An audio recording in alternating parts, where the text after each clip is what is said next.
Friday night in Seattle will be remembered forever. Eugenio Suárez stepped to the plate in the bottom of the 8th inning with the score tied and delivered what may be the most important swing for the Mariners in 3 decades. His grand slam, just the second in franchise postseason history, gave Seattle a 6-2 victory over the Blue Jays and brought the team one step closer to its first-ever World Series appearance. "I've been waiting for games like this my whole career," Suárez said, holding back emotion as he spoke alongside his 2 daughters and wife. "Today I had it.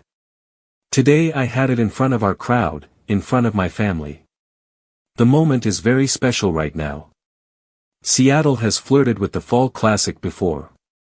In 1995, after defeating the Yankees in the ALDS, they came within 2 wins of the World Series but fell to Cleveland. 5 years later, they were again 2 victories shy, this time against the Yankees. Now, just 1 win stands between the Mariners and history, a chance to erase their unwanted record as the only active Major League franchise never to reach the World Series. The game itself was a roller coaster. After 2 comfortable wins in Seattle by the Blue Jays in Games 3 and 4, the Mariners started strong. Suárez hit a solo homer in the 2nd inning, putting his team on the board early. Bryce Miller was solid until the 5th, when George Springer's double and Ernie Clement's single tied the game. Tensions rose, with fans aware that their team could face the daunting task of winning both games in Toronto to take the series.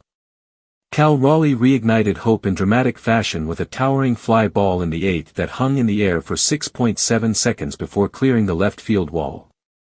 "It felt like Cal's ball was in the air for about an hour," said Mariners manager Dan Wilson, reflecting on the deafening roar of the crowd. Raleigh's homer, his 4th this postseason, ties Aaron Judge for the most home runs in a single American League season, including playoffs.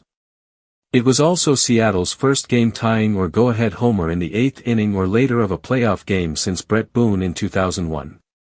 Moments later, Suárez sealed the win with his grand slam, creating an unforgettable 1-2 punch of postseason heroics. The Mariners now lead the series and head to Toronto for Game 6 on Sunday night, 1 step away from the franchise's first World Series. Seattle fans have waited decades for this moment, and after Friday night, hope, excitement, and history are alive like never before. Every pitch, every swing in Toronto could define the city's long-awaited triumph.